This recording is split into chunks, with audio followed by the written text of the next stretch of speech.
الصوم لله يجزي كيف شاء به نحمد ونصلي على رسوله الكريم اما بعد بسم اللہ الرحمن الرحیم۔ معزز خواتین و حضرات، السلام علیکم ورحمۃ اللہ وبرکاتہ۔ میں آپ کی خدمت میں حاضر ہوں پروگرام سنہری باتوں کے ساتھ، اور آج کی مجلس میں اعتکاف کے مسائل میں سے ایک مسئلہ اور اس کا جواب۔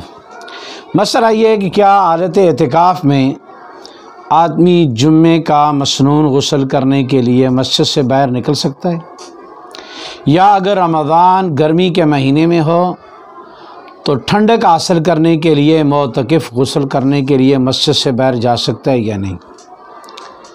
یاد رکھیے، اگر کسی بھی معتکف پر حالت اعتکاف میں غسل فرض ہو جائے احتلام کی صورت میں، اس کے لیے مسجد سے باہر نکلنا سب کے نزدیک بالاتفاق جائز ہے۔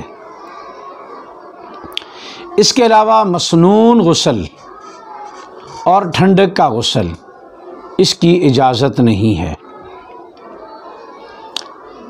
مسنون غسل کے لیے بھی اعتکاف والا مسجد سے باہر نہیں جا سکتا، اور اگر گرمی لگ رہی ہو تو ٹھنڈک کے لیے بھی مسجد سے باہر نہیں جا سکتا۔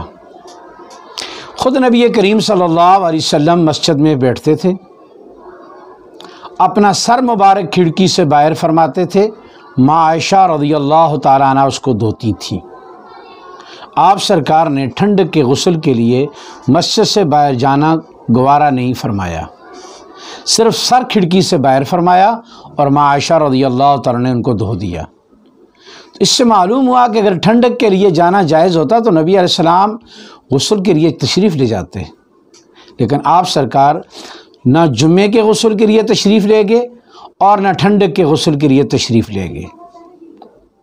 ہاں، ایک صورت ہے، مولانا یوسف الدہانوی رحمۃ اللہ تعالی نے آپ کے مسائل اور اس کے حل میں لکھی ہے، اگر مسجد پکی ہو اور پکی مسجد میں صحن کے کونے پر جہاں سے پانی کی نکاسی ہو، اس میں بیٹھ کر ضرورت کے مطابق آدمی ٹھنڈک کا اور جمعے کا غسل کر سکتا ہے۔ اس میں پانی کے ضیاع سے بھی اپنے آپ کو بچائے، ایک بات، اور مسجد کو پانی کے وسیع استعمال سے کے بعد اس کو ملوث ہونے سے بھی بچائے۔ جتنی جگہ پہ پانی پھیلا ہے، یہ پانی طاہر تو ہے، مطہر نہیں، اس لیے اس پانی کو دھو دیا جائے، اس پانی والی جگہ کو دھو دیا جائے۔ تو ضرورت کی حد تک بس ٹھنڈک کے لیے اور جمعے کے دن غسل کرنے کی یہ صورت مولانا یوسف الدہانوی رحمۃ اللہ تعالیٰ نے آپ کے مسائل اور اس کے حل میں لکھی ہے۔